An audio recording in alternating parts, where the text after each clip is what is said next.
Բարև ձեզ, սիրելի հայրենակիցներ, հարգելի գործընկերներ, 4 տարի առաջ էր, որ այս ամբիոնից ելույթ է ունեցել, երևի թե մի այդքան ժամանակահատված անցել է։ Գիտեք, այս 4 տարիների ընթացքում Արցախը հայաթափվել է, Հայաստանի Հանրապետության ինքնիշխան տարածքում կա օկուպացիա, գտնվում ենք աշխարհաքաղաքական չափազանց բարդ իրավիճակում, ունենք սոցիալ-տնտեսական մարտահրավերներ, բայց այս ամենը ինչի համար եմ ասում։ Ասում եմ ոչ թե նրա համար, որ մեզանից յուրաքանչյուրը ողբի տրամադրության մեջ լինի, այլ ճիշտ հակառակը, ունենա համոզմունք, որ այս իրավիճակից մենք դուրս ենք գալու։ Այս իրավիճակից դուրս գալու մեր պատկերացումը, մեր տեսլականը, մեր երազանքը մենք ներկայացրել էինք մեր հայրենակիցներին։ Շատ կարճ, դա ուժեղ Հայաստանն է։ Արդյոք մեր հայրենակիցները ունեցել են հնարավորություն ազատորեն իրենց կամքը իրացնելու։ Քանի որ շատ խոսվեց ընտրությունների մասին, թույլ տվեք անդրադառնալ դրան։ Դուք կարծես թե հակադարձեցիք մեզ ընտրակաշառքներ ձևակերպմամբ։ Գործընկերներից մեկը նույնիսկ կարծես դա կատեգորիկ դատողությամբ էր ներկայացնում, իբրև մի երևույթ, որ դա տեղի է ունեցել եւ այլն։ Ես նկատել էի վերջին օրերին քաղաքացիական պայմանագիր կուսակցության գրեթե բոլոր ներկայացուցիչները խոսում էին անմեղության կանխավարկածից։ Ճիշտ էին անում։ Անմեղության կանխավարկածը ոչ թե անձերով է պայմանավորված, որ հիշվում է, այլ անմեղության կանխավարկածը գրված է սահմանադրության մեջ։ Նշված ձեր բնութագրմամբ իբրև ընտրակաշառքի հետ կապված մեկ դեպք չկա հաստատված։ Ավելին կատեգորիկ պնդում կկատարեմ, որ ուժեղ Հայաստան կուսակցությունների դաշինքի հետ ընդհանրապես դա առնչություն չունի։ Բայց եկեք ոչ թե իմ կարծիքը հայտնեմ, այլ եկեք սահմանադրական դատարանի, որի կազմի մեծամասնությունը այլևս ձեր իշխանության ժամանակ է ձևավորվել։ Երևի թե ձեզ է ասում սահմանադրական դատարանը։ Ասում է, որ բոլոր այն ձայնագրությունները, որոնց հղում տալով դուք կարծիք եք ձևավորել, հանրությանն էլ մեր տեղեկատվական տերորի եք ենթարկել, չէր կարելի անել։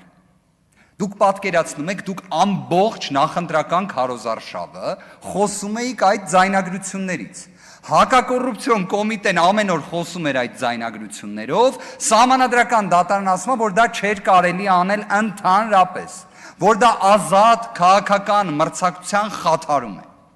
Երևի չէիք կարդացել ոչինչ։ Մյուս հանգամանքը սահմանադրական դատարանը պարզում ասում է, որ այդ կենսաթոշակը, որ բարձրացրել եք, լավ չեք արել։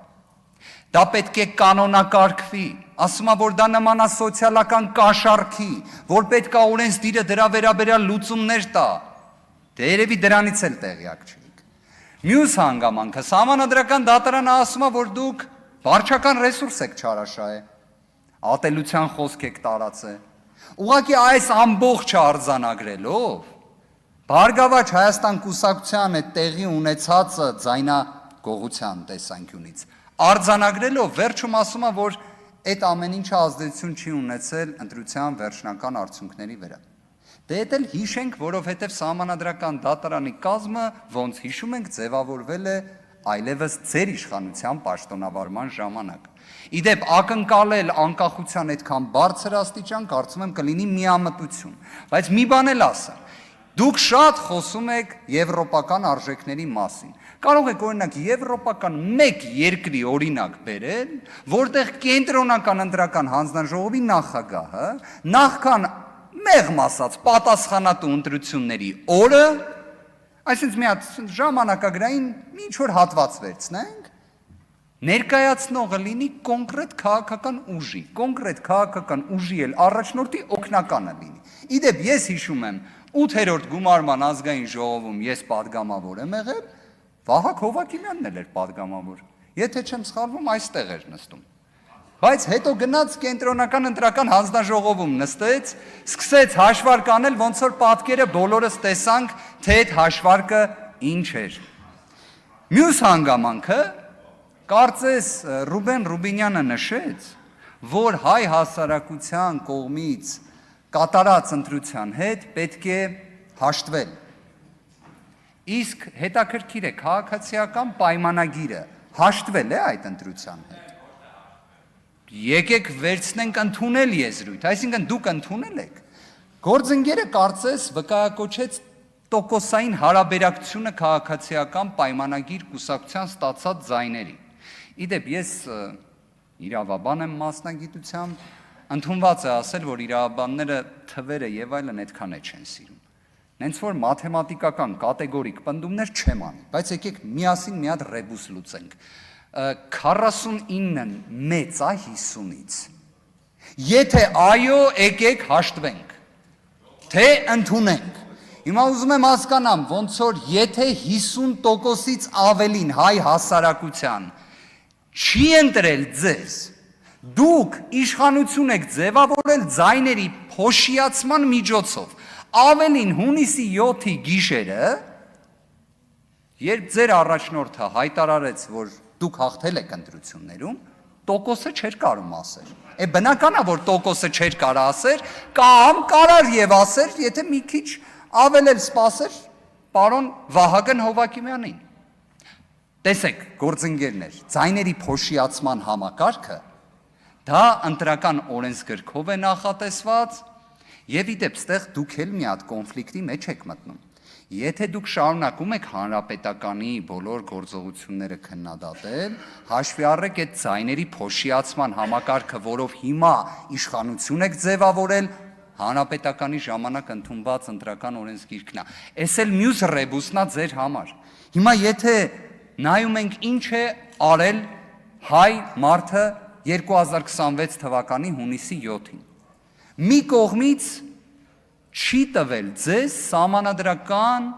մեծամասնություն։ Մյուս կողմից համոզված եղեք, եթե չլինեին վարչական ռեսուրսի չարաշահումը, ատելության խոսքը, սոցիալական կաշառքը ըստ սահմանադրական դատարանի որոշման, պարզ է չէ, որ պատկերը լինելու էր այլ։ Այս ամբողջի համակցությունից ելնելով, ասում ենք, որ կա լեգիտիմության խնդիր։ Լեգիտիմության խնդիրն էլ ինչպես է հաղթահարվում։ Ժողովրդի կողմից։ Ժողովրդի։ Իդեպ այս ազգային ժողովը ոչ թե ուժեր լինի քաղաքացիական պայմանագիր, լինի մեր թիմը կամ Հայաստան խմբակցություն։ Ոչ թե ուժերին ներկայացնելու մասին է, այլ հայ ժողովրդին ներկայացնելու մասին է։ Հայ ժողովրդին։ Այն, որ այս ամբիոնը պետք է ծառայի հայ մարդու շահերի սպասարկմանը, պաշտպանությանը, հենց դրա համար էլ ասում ենք նաև մեր կողմից ներկայացված ծրագրերի իրականացմանը եւ հետեւողականորեն Հայաստանում լեգիտիմության դեֆիցիտի հաղթահարմանը, դրա համար ենք այդ պնդումը կատարում։ Իսկ մեր սիրելի հայրենակիցներին մի քանի հանգամանք նշեմ։ Ժողովուրդ ջան, ձեր տրամադրությունը տեղը, ձեր վճռականությունը թող լինի տեղը եւ համոզմունքը առայն, որ մենք ուժեղ Հայաստան ունենալու ենք, մեկ վարքյան չկասկածեք։ Աստված պահապան։